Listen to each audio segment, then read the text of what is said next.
नमस्कार साथियों, स्वागत है आप सभी का हमारे खुराना क्लासेस एप्लीकेशन पर। और आज की इस क्लास में हम बात करेंगे हिंदी भाषा शिक्षण और प्रवीणता। ये चौथा पेपर है, ये आपको पता है, सेकेंड ईयर के लिए। और इसका पूर्णांक आपको सबको पता है, 60 अंकों का होता है। पास होने के लिए 24 अंक की आवश्यकता पड़ती है, समय 3 घंटे का होता है। पहला क्वेश्चन देखेंगे, ब्रेल लिपि का प्रयोग किया जाता है। साथियों, ब्रेल लिपि का प्रयोग किसके लिए किया जाता है? नेत्रहीन बच्चों के लिए किया जाता है। ऑप्शन यहाँ पर आपका बी कर लीजिए, राइट। देखिए, अब आपको लोग पीडीएफ खोलेंगे ना, तो आपको इसमें सी ऑप्शन मिलेगा। तो आप जितने भी सभी विद्यार्थी है ना, बी ऑप्शन कर लो। नेत्रहीन बच्चे जो होते हैं ना, जिनको दिखाई नहीं देता है, उनके लिए ब्रेल लिपि का प्रयोग किया जाता है। बी ऑप्शन राइट कर लो सभी, बी। अगला क्वेश्चन है, जगन्नाथ का संधि विच्छेद क्या होगा? तो जगन्नाथ जो शब्द है साथियों, जगत प्लस नाथ, ठीक है, जगन्नाथ। तो ये बनेगा इसका संधि विच्छेद, ठीक है। तो ऑप्शन हो गया आपका बी, राइट कर लीजिए इसमें भी। ओके, तो ये जगत प्लस नाथ, संधि कौन सी हो जाएगी? व्यंजन संधि, ठीक है भाई। आगे बात करते हैं, अगला क्वेश्चन, महाकवि सुमित्रानंदन पंत के अनुसार भाषा क्या है? तो सुमित्रानंदन पंत के अनुसार भाषा संसार का नाद में चित्र है, ध्वनि में स्वरूप है। यह विश्व की हृदय तंत्री की समझ है, जिसके स्वर में यह अभिव्यक्ति पाई जाती है, ठीक है। अगला क्वेश्चन है, किसी भी व्यक्ति की भाषा पर सबसे अधिक प्रभाव किनका दिखाई देता है? तो किसी भी व्यक्ति की भाषा पर अगर प्रभाव दिखाई देगा तो वो समाज और संस्कृति का दिखाई देता है। क्या हो जाएगा आंसर? समाज में संस्कृति का भाषा पर प्रभाव दिखाई देता है। पांचवा क्वेश्चन है, ब्रेल लिपि के एक डॉट की औसतन ऊंचाई कितनी होती है? तो साथियों, एक डॉट की औसतन ऊंचाई होती है 0.0 या 0.2 इंच होती है। ये बात ध्यान रखना आप लोग। अगला क्वेश्चन है, तार्किक लेख का उद्देश्य बताइए। आंसर होगा, प्रत्येक विचार से संबंधित कारण एवं प्रभाव के प्रति जागरूकता और उत्सुकता हो, यही तार्किक लेख का उद्देश्य है। क्वेश्चन 7वां है, ज्ञानपरक उद्देश्य कौन कौन से हो सकते हैं? ज्ञानपरक उद्देश्य में भाषा की परंपरा, प्रकृति तथा उसके विविध घटकों की जानकारी में भाषा विज्ञान का ज्ञान हो सकता है। 8वां क्वेश्चन है, प्रारंभिक शिक्षा का माध्यम कैसा होना चाहिए? तो प्रारंभिक शिक्षा जो है बच्चों को दी जाएगी, तो उसका माध्यम हमेशा मातृभाषा में होना चाहिए। एक कक्षा 1 से 5वीं तक सभी बच्चों को उनकी मातृभाषा में शिक्षा दी जानी चाहिए, मदर टंग्स में, ठीक है। आगे बात करते हैं, श्रवण कौशल में दोष के कारणों का उल्लेख कीजिए। श्रवण कौशल में कौन कौन से दोष होते हैं, उनका कारण क्या है? तो मौखिक कार्य का अभाव, दूसरा है कक्षा में कठोर नियंत्रण, नंबर 3 पाठ्य वस्तु की क्लिष्टता, चौथा है अशांत वातावरण, 5वां है एक साथ दो कार्य, और 6वां है श्रवण इंद्रियों का बाधित होना। 10वां क्वेश्चन है, आदेश तथा निर्देश की भाषा में क्या अंतर है? आदेश निर्देश अलग अलग चीज होती हैं, आप लोग एक जैसा समझ रहे होंगे ना, आज स्पष्ट कर लो इसको। आदेश की भाषा में अनिवार्यता का पुट होता है, अनिवार्यता माना जाता है, जिनमें कार्य को करने या मानने की बाध्यता होती है, जबकि निर्देश की भाषा अनिवार्यता की जगह संकेतात्मकता का बोध किया जाता है। आगे बात करते हैं, अगला क्वेश्चन है 11वां, व्यक्तिगत वाचन और सामूहिक वाचन के अंतर को स्पष्ट कीजिए। तो व्यक्तिगत वाचन किसे कहेंगे? एक व्यक्ति के द्वारा किया गया सस्वर वाचन व्यक्तिगत वाचन कहलाता है। व्यक्तिगत वाचन प्राय बड़ी कक्षाओं में प्रयोग किया जाता है, जबकि सामूहिक वाचन ये क्या होता है? जब एक से अधिक व्यक्ति मिलकर के ऊंचे स्वर में पढ़ते हैं या बोलते हैं, उसे सामूहिक वाचन कहते हैं, और यह हमेशा छोटी कक्षाओं में किया जाता है। अगला क्वेश्चन है, पढ़ने का लक्ष्य क्या है? तो पढ़ने का लक्ष्य है अर्थ को समझना, मात्र ही नहीं बल्कि अर्थ को आत्मसात करके एक चीज से दूसरी चीज के संदर्भ में जोड़ना भी होता है। ऐसा नहीं है कि आप लोगों ने पढ़ लिया, अर्थ समझ लिया तो यही पढ़ना हो गया, ऐसा नहीं है। उस अर्थ को समझो, फिर एक दूसरी चीज के साथ तुलना करो, तभी आपका पढ़ना माना जाएगा। लिखित व मौखिक के अभिव्यक्ति में दो अंतर व्यक्त कीजिए।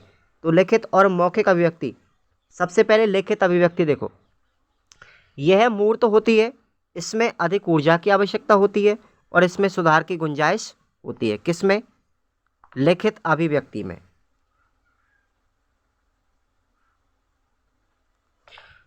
अगर बात करें हम मौखिक अभिव्यक्ति की तो यह अमूर्त होती है, यह अस्थायी तथा तात्कालिक होती है। एक बार बोल दिया जाए तो इसमें कोई सुधार की गुंजाइश नहीं होती। अगला क्वेश्चन है 14वां, लोकोक्ति तथा मुहावरे में क्या अंतर है? लोकोक्ति किसे कहेंगे, मुहावरा किसे कहेंगे? तो लोकोक्ति एक पूर्ण वाक्य होता है, प्रयोग सदैव हमेशा एक रूप में की जाती है और स्वतंत्र वाक्य होता है तथा इसमें क्रिया का प्रयोग किया जाता है। मुहावरा एक वाक्य का अंश होता है, क्रिया पद में परिवर्तनशील होता है, अगर इसका क्रिया के पद में उपयोग करेंगे तो बदल जाएगा, और वाक्य का आश्रित होता है और इसमें क्रिया नहीं होती है। अगला क्वेश्चन है 15वां, उच्च प्राथमिक कक्षाओं के पाठ्यक्रम में एकांकियों का संयोजन क्यों किया जाता है? तो उच्च प्राथमिक कक्षाओं के पाठ्यक्रम में विविध एकांकियों का संयोजन किया जाता है ताकि बालक बालिकाओं को विभिन्न भावों, पात्रों, संवादों आदि का ज्ञान हो सके। क्वेश्चन 16वां है कि व्युत्पत्ति के आधार पर शब्द कितने प्रकार के होते हैं? ध्यान रखेंगे आप लोग, 3 प्रकार के होते हैं, रूढ़ शब्द, यौगिक शब्द और योग रूढ़ शब्द, 3 प्रकार के होते हैं व्युत्पत्ति के आधार पर शब्द। अगला क्वेश्चन है 17वां, भाषाई कौशल का मूल्यांकन करते समय किन किन बिंदुओं का ध्यान रखना चाहिए?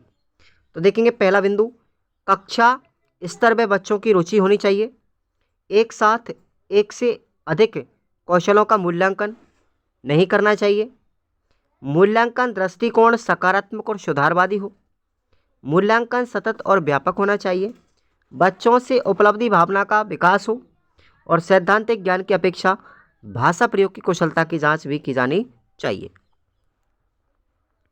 अगला क्वेश्चन है 18वां, हिंदी शिक्षण में मूल्यांकन हेतु प्रश्न कितने प्रकार के होते हैं? उल्लेख कीजिए। प्रश्न कितने प्रकार के हैं? 4 प्रकार के। कौन कौन से साथियों? पहला है निबंधात्मक। ये कैसे होते हैं? इन प्रश्नों को वर्णनात्मक प्रश्न भी कहते हैं क्योंकि इनके उत्तर लेखन की तरह विस्तृत होते हैं, जैसे निबंध लिखते हैं ना, वैसे निबंधात्मक है ये। तो विस्तार से प्रश्न उत्तर लिख सकते हैं हम इसमें, तथा इनके द्वारा यह भी सरलता से पता लगाया जा सकता है कि परीक्षार्थी में अपने उत्तर के समर्थन में तर्क प्रस्तुत करने की क्षमता कितनी है और विचारों की मौलिकता कितनी है। तो पूरी चीज़ें लिख पाएगा इसके अंदर। दूसरे टाइप का प्रश्न है लघुत्रात्मक। इस प्रकार के प्रश्नों में कुछ शब्दों से लेकर के कुछ वाक्यों तक या 3-4 बिंदुओं 3-4 लाइनों तक उत्तर दे पाएगा। ठीक है विद्यार्थी। वस्तुनिष्ठ की बात करें, इससे पहले और होता है अति लघुत्रात्मक साथियों, अति लघुत्रात्मक। इसमें एक पदीय उत्तर होते हैं, एक पदीय उत्तर, ध्यान रखना। और वस्तुनिष्ठ में ये प्रश्न वस्तु स्थिति पर आधारित होते हैं। इन प्रश्नों के उत्तर देने में छात्रों को कोई स्वतंत्रता नहीं होती, ऑब्जेक्टिव टाइप के जो प्रश्न होते हैं, क्योंकि प्रत्येक प्रश्न का एक विशिष्ट उत्तर होता है और छात्र से वही विशिष्ट उत्तर देने की आशा की जाती है। अगर कोई भी विद्यार्थी उस विशिष्ट उत्तर के अलावा, जो उसका राइट आंसर है, उसके अलावा कोई भी विकल्प चुनेगा तो उसका उत्तर गलत माना जाएगा। आप लोग रीट के एग्जाम दे रहे हो ना, इस ऑब्जेक्टिव ही तो है। अब बोर्ड जो ऑप्शन मानेगा राइट, वही आप करेंगे तो सही है, वरना आपका गलत होगा। अथवा में आपको क्वेश्चन याद रखना है, देखिए, प्रारंभिक शिक्षा का माध्यम मातृभाषा ही क्यों होना चाहिए? एक तर्क सहित इस पर स्पष्ट करना है, तर्क सहित उत्तर देना है आपको, याद कर लेना इसको। 19वां क्वेश्चन है तत्सम उपसर्ग और तद्भव उपसर्ग, इनको उदाहरण से ही समझाइए। तो तत्सम उपसर्ग जो है, जिनका प्रयोग संस्कृत अथवा तत्सम शब्दों के साथ होता है। संस्कृत के तत्सम उपसर्ग कितने हैं? 22 हैं। एग्जाम्पल के लिए जैसे अभी, परि, ठीक है, अभी और परि। तो अभी का अर्थ होता है सामने की ओर और परि का अर्थ होता है चारों ओर। अभी के उदाहरण है अभिमुख, अभिनव, अभ्यागत। ऐसे ही परि जो उपसर्ग है उसके उदाहरण है परिवर्तन, परिक्रमा, पर्यटन। बात करते हैं तद्भव उपसर्ग की। जो उपसर्ग संस्कृत के उपसर्गों से विकसित हुए हों वे तद्भव उपसर्ग कहलाते हैं। एग्जाम्पल के लिए अगर हम बात करें यहाँ पर, तो जैसे अन, अध, भर, तो अन का अर्थ होता है अभाव या निषेध। एग्जाम्पल है अनपढ़, अनमोल, अनहोनी। ऐसे ही अध का मतलब होता है कम, तो अध जला, अधमरा, अधपका, उदाहरण है ये। भर की बात करें तो देखो भरमार, भरशक, भरपेट। ठीक है। अथवा में आपको क्वेश्चन याद रखना है फिर, औपचारिक व अनौपचारिक नाटक से क्या अभिप्राय है, इनमें अंतर स्पष्ट कीजिए। वेरी वेरी इंपॉर्टेंट क्वेश्चन है, ध्यान रखना। ये आपको सीरीज में से पढ़ने हैं अथवा वाले क्वेश्चन, निशान लगा लीजिए। अगला क्वेश्चन है जीवनी तथा आत्मकथा में अंतर स्पष्ट कीजिए। जीवनी तथा आत्मकथा में अंतर, तो देखेंगे आत्मकथा का संबंध स्वयं भोक्ता से होता है, जबकि जीवनी का संबंध किसी अन्य व्यक्ति से होता है। आत्मकथा का लेखक स्वयं भोक्ता होता है, जबकि जीवनी का लेखक कोई दूसरा व्यक्ति होता है। आत्मकथा किसी की भी हो सकती है, जबकि जीवनी प्राय किसी विख्यात व्यक्ति के बारे में लिखी जाती है। दूसरे शब्दों में कहें कि प्रसिद्धि की अनिवार्यता आत्मकथा के लिए नहीं है, जबकि जीवनी के लिए पहली शर्त होती है। आत्मकथा खुद के द्वारा लिखी जाती है, जीवनी हम किसी भी व्यक्ति की लिख सकते हैं। दोनों विधाओं में उद्देश्य विषयक अंतर होता है। आत्मकथाकार को अपने विषय में जितनी सामग्री ज्ञात होती है, उतनी चरित्र नायक के विषय में जीवनीकार को ज्ञात नहीं होती। दोनों में ही ईमानदारी और तटस्थता आदि की अनिवार्यता होने पर भी आत्मकथाकार को इसकी अपेक्षाकृत अधिक आवश्यकता रहती है। और सातवां अंतर है जीवन के दुर्बल पक्षों या प्रसंगों को जितना जीवनीकार उजागर कर देता है, उतना आत्मकथाकार कभी नहीं कर पाता। अथवा में अपना क्वेश्चन देखेंगे, एकांकी या नाटक जो होता है उसके शिक्षण के प्रमुख उद्देश्य कौन कौन से हैं, उल्लेख कीजिए। एकांकी या नाटक शिक्षण के कौन कौन से प्रमुख उद्देश्य हैं, उल्लेख कीजिए। ये क्वेश्चन आपको याद करना है। 21वां क्वेश्चन है, उच्च प्राथमिक स्तर पर लेखन के विषय में उद्देश्य लिखिए। उच्च प्राथमिक स्तर है, उस पर लेखन का विकास हम कैसे करेंगे, क्या उद्देश्य है उसके। तो पहला उद्देश्य है अक्षरों तथा शब्दों का तथा वाक्यों का सही लेखन में जुड़ाव। सेकंड है सरल अनुच्छेदों में निबंधों की रचना। तीसरा है विराम चिन्हों की उपयोगिता का ज्ञान व इस्तेमाल। चौथा है कठिन श्रुति लेख करने की योग्यता।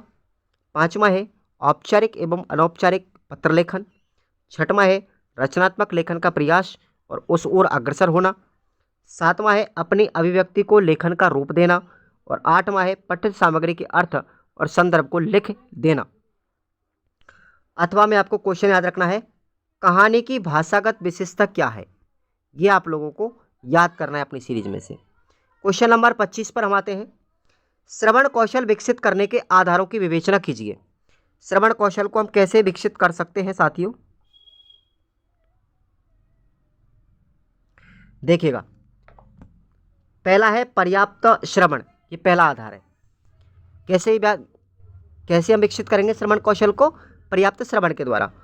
पर्याप्त श्रवण से उस भाषा की ध्वनि व्यवस्था का प्रभाव श्रोता के मस्तिष्क पर पड़ते रहने के कारण उसमें धीरे धीरे उस भाषा की ध्वनियों को पहचानने की शक्ति का स्वतः ही विकास हो जाता है। और मस्तिष्क की रचना की विशेषता के कारण पहचानने की शक्ति स्वतः ही विकसित हो जाती है। दूसरा आधार है शांत चित्त श्रवण। श्रोता जो कुछ भी सुने उसे शांत चित्त होकर सुनना चाहिए। अर्थात श्रवण के समय उसका चेतन मस्तिष्क उदासीनता, क्रोध, चिंता, भय, घृणा, आवेश जैसे उद्वेगों से पूर्णतः मुक्त होना चाहिए। शांत चित्त होकर सुनी गई बात अच्छी तरह सुनने के कारण मस्तिष्क में अच्छी तरीके से फिट बैठ जाती है और स्थिर रहती है। अतः हिंदी भाषा के श्रवण अभ्यास के समय छात्रों का शांत चित्त होना परम आवश्यक है। तीसरा आधार है एकाग्र श्रवण। प्रत्येक स्वस्थ मनुष्य की यह विशेषता है कि वह जिस बात में रुचि रखता है उसकी ओर एकाग्र हो जाता है। एकाग्रता की स्थिति में ही कोई भी की गई क्रिया स्थिर और प्रभावकारी होती है। अतः भाषा के समय उसके श्रवण में रुचि, जिससे कि उसकी एकाग्रता बनी रहे। चौथा आधार है साथियों अनौपचारिक श्रवण। सामान्यतः किसी द्वितीय भाषा के लोगों के मध्य रहते हुए बिना किसी औपचारिक श्रवण अभ्यास के ही अधिकतर लोगों में उस भाषा की श्रवण दक्षता का विकास हो जाता है। सामान्यतः श्रवण या निष्क्रिय श्रवण भी इसी प्रकार का प्रभाव डालता है। पांचवा आधार है विकसित करने का बाधाहीन श्रवण। रेल, बस, कारखाने आदि के पास में मकानों में रहने वाले व्यक्तियों को शुरू में वहाँ के तरह तरह के शोरगुल के कारण एकाग्रता के कार्यों, नींद में कुछ दिनों तक बाधा रहती है, लेकिन धीरे धीरे श्रवण इंद्रिया उस शोरगुल के गुलाम बन जाती है, आदी हो जाती है। अथवा में आपको क्वेश्चन याद रखना है साथियों, विद्यालय परिसर में कौन कौन सी गतिविधियाँ की जाती हैं जिनसे बच्चों की मौखिक अभिव्यक्ति का विकास हो जाता है। इंपॉर्टेंट है ये, लगाओ निशान। अगला क्वेश्चन है पढ़ना क्या है। पढ़ना क्या है, पढ़कर समझने के सैद्धांतिक पक्ष की व्याख्या कीजिए। सबसे पहले हम पढ़ना का अर्थ समझना मात्र नहीं अपितु अर्थ को आत्मसात कर संदर्भ के व्यापक अर्थ में जीवन के विभिन्न पहलुओं को जानना, दुनियादारी से परिचित होना, नवीन विचारों भावों का उत्पन्न होना, विश्लेषण की क्षमता को बढ़ाना आदि सम्मिलित होता है। पढ़ने की इस सभी कुशलताओं से विद्यार्थी अपने परिवेश, सांस्कृतिक व साहित्यिक संदर्भों से जुड़ जाते हैं। ये होता है पढ़ना। उसके बाद है पढ़कर समझने के सैद्धांतिक पक्ष की व्याख्या।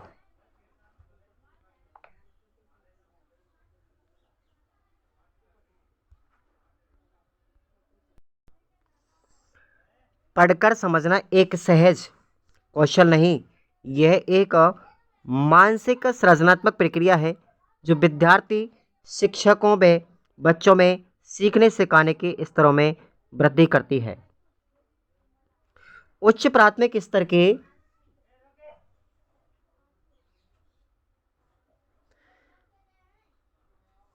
विद्यार्थियों को पढ़कर समझने में कई प्रकार की जटिलताओं का सामना करना पड़ता है। पाठ को समझने के स्तर पर शाब्दिक व विश्लेषणात्मक जटिलताएं हैं जिनका सामना करना पड़ता है।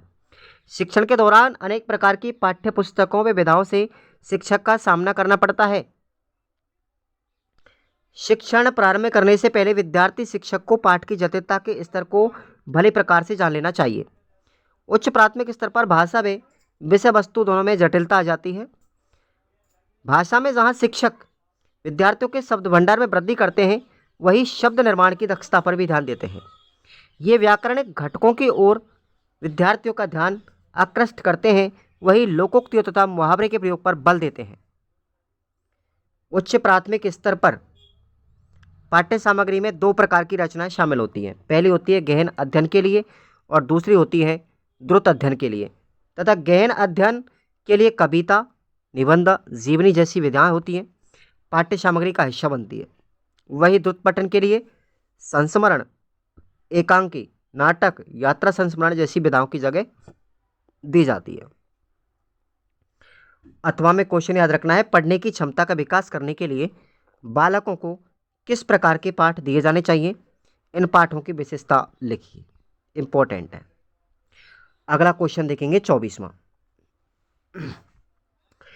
निबंध शिक्षण व लेखन के दौरान किन किन पक्षों पर ध्यान अपेक्षित है, विस्तार से वर्णन करो। एक क्वेश्चन तो आपका ये है। दूसरा है जीवनी शिक्षण की विधि तथा सोपानों का उल्लेख करो। इस प्रश्न का उत्तर मैं बता रहा हूँ और ऊपर वाले का आप लोग अपनी सीरीज में से पढ़ लेंगे। चलिए, जीवनी शिक्षण की विधि और सोपान। पहला सोपान है प्रस्तावना। पठन सामग्री के प्रति विद्यार्थियों को प्रेरित करने के लिए सामग्री को स्थानीय संदर्भों में जोड़ना जरूरी है। इसके संबंध में बच्चों को पूर्व ज्ञान का उपयोग भी किया जाना चाहिए। दूसरा स्टेप है मौन वाचन। निबंध की तरह जीवनी शिक्षण की शुरुआत में मौन पठन से की जाती है। इससे बच्चों में स्वाध्याय की प्रवृत्ति विकसित होती है। तीसरा है बोध परीक्षा विधि। विद्यार्थियों के अर्थबोध व गहनशीलता की जांच करने के लिए उनसे कुछ प्रश्न पूछे जा सकते हैं। इससे उनकी समझ तथा मौन पठन प्रक्रिया दोनों की जांच होती है। चौथा है वस्तुबोध एवं विचार विश्लेषण। एक बार पुनः विद्यार्थियों को मौन पठन का अवसर दिया जा सकता है, हालांकि ये जरूरी नहीं, क्योंकि ये जीवनी की विषय वस्तु और भाषा पर निर्भर करता है कि पुनः मौन पठन करवाया जाए या नहीं करवाया जाए। 5वां है पुनरावृत्ति एवं मूल्यांकन। जीवन मूल्यों, सामाजिक संदर्भों, तथ्यात्मक विवरणों तथा अन्य अभिप्रत्यात्मक प्रश्नों पर या प्रश्नों द्वारा पुनरावृत्ति एवं मूल्यांकन कार्य किया जाना अपेक्षित है। 6वां स्टेप है इसका गृह कार्य। संबंधित जीवनी के आधार पर कुछ प्रश्नों को बनाया जा सकता है जो हमारे दैनिक व्यवहार को संवारने में कामगार हो सकते हैं। ये प्रश्न उनके बचपन के किस्से, त्याग, समर्पण के कार्य और जीवन के अन्य क्रियाकलाप आदि से संबंधित हो सकते हैं। अथवा में आपको प्रश्न याद रखना है, बाल साहित्य से क्या तात्पर्य है। इंपॉर्टेंट क्वेश्चन है साथियों। और भाषा के विकास में बाल साहित्य की क्या भूमिका होती है, क्लियर कीजिएगा। ठीक है। अगला क्वेश्चन है 25वां और अंतिम। हिंदी मूल्यांकन के आयाम के उद्देश्य, सीखने की प्रक्रिया तथा परिवर्तन के आधार पर मूल्यांकन बताइए। सबसे पहले बात करते हैं मूल्यांकन के आयाम। मूल्यांकन की प्रक्रिया में शिक्षण तथा प्रशिक्षण साथ साथ संपादन भी किया जाता है, इसलिए मूल्यांकन का प्रयोग अधिक व्यापक रूप में किया जाता है।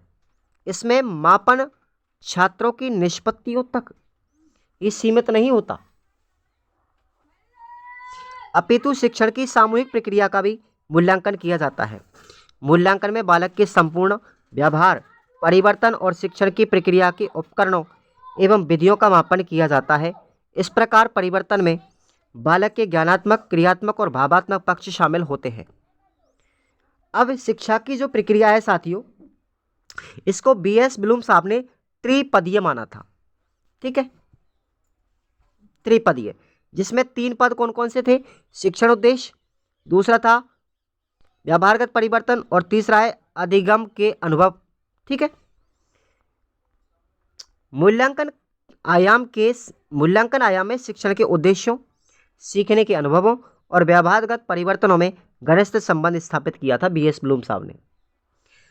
शिक्षण एवं परीक्षण क्रियाएं साथ साथ संपादित होती हैं और उद्देश्य केंद्रित लक्ष्य का सही अनुमान लगाया जाता है।